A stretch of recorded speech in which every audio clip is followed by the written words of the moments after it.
সুপ্রিয় দর্শক, আপনাদের প্রিয় অনুষ্ঠান জীবনের গল্প। আমাদের ক্যামেরার সামনে আছে এক অসহায় আপু। তার কাছ থেকে তার জীবনের গল্প শুনতে চাই।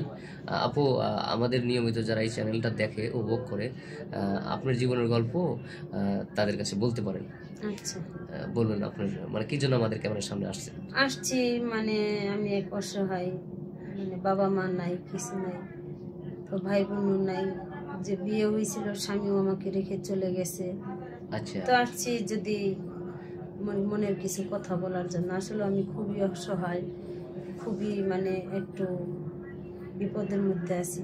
এখন কি সাহায্য সহায়তা হ্যাঁ, চাচ্ছেন সাহায্য নাকি? সহায়তার জন্যই আসছি এখানে। আচ্ছা, এখন তো মানুষ আসলে আপনি তো দেখতে শুনতে অনেক সুন্দর, হ্যাঁ, তো আপনাকে তো আর এমনি এমনি কেউ সাহায্য করবে না, তাই না? এমনও হতে পারে যে আপনার চেহারা ভালো আছে, দেখা গেলো যে অনেক প্রবাসী এই ভিডিওটা আমরা যখন আপলোড করব দেখবে, তো আপনাকে বিয়ে করবে বা ভালো ছেলে যদি হয়তো যদি আপনাকে বিয়ে করতে আমাকে চায়। দেখে কেউ যদি বিয়ে করতে চায় বা যদি কোনো হেল্প করতে চায়, পাশে দাঁড়াতে চায়, তা আমার কোনো আপত্তি নেই। আমি আসছি সাহায্য সহায়তা চাওয়ার জন্য।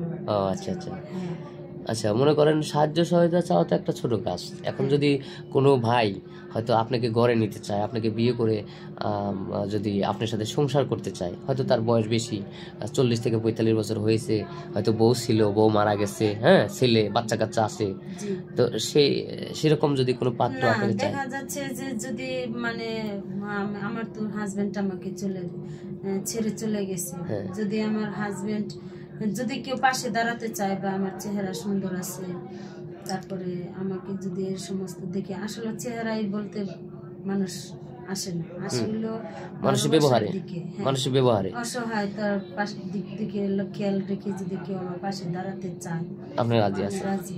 আচ্ছা আচ্ছা, আপনার মানে এই যে বিয়েটা যে হয়েছিল, হ্যাঁ, এই বিয়েটা কে দিছিল? চাচারা দিয়েছে। চাচা দিয়েছিল। যে সে দেখে শুনে আপনাকে বিয়ে দেয় নাই, যে ছেলেটা যে আপনাকে মারধর করতো বা যৌতুকের জন্য টর্চার করতো, হ্যাঁ? সেটা তো প্রথমত সেটা ওনারা যৌতুক বা কিচ্ছুই দাবি করছিল না। যখন আমার বিয়ে হইলো, মানে রানিং 1 মাস ভালোই মানে সুখে থেকে আপনার চাচি কেমন ছিল? চাচি আপনার সাথে আমার ব্যবহার করতো? চাচি একটু লোভী টাইপ ছিল। হ্যাঁ, মানে যৌতুক ছাড়া বিয়ে দিয়েছিল যাতে মানে ঘর থেকে বোঝাটা বোঝাটা চলে নেমে যায়। যায়। হ্যাঁ, আর একজন যার বাবা মা না থাকে তো খুবই অসহায় অবস্থায় থাকে, কারণ তার আমার দুনিয়াতে সেই ছোটবেলা থেকে আমার বাবা মা মারা গেছে, হ্যাঁ, আমি হ্যাঁ। অনেক কষ্টে মানুষ হয়েছি। এখন আপনার তো আর কিছু করার ছিল না, যেহেতু চাচা চাচি চাচ্ছে না যে তাদের ভালো একটা পাত্র দিয়ে বিয়ে শাদী দিবে টাকা পয়সা খরচ করে, এরকম কিছু, তাই তো? তো যাই হোক, আমরা আপনার ভিডিওটা পাবলিক করতেছি। আচ্ছা, আপনার কোনো ফোন নাম্বার আছে, দিতে পারবেন? না, আমার কোনো ফোন নাম্বার না, ফোন আমি নাম্বার ফোন নেই? ইউজ করি না, আমি ফোন নাম্বার মানে ফোন কিনবেন কিভাবে আপনি তো এখন?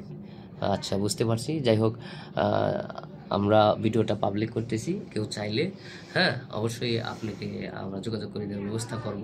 ভালো একজন মনের মানুষ আমরা চাই যে আপনি দেখতে শুনতে সুন্দর, ভালো একজন মনের মানুষ আপনার কপালে যাতে আসে, যাতে সুখী হতে পারে, কারণ আমাদের এখানে কেউ এসে নিরাশ হয়নি। সুপ্রিয় দর্শক, আর কথা আমরা বাড়াবো না। শুনলেন তো মেয়েটার জীবনের গল্প।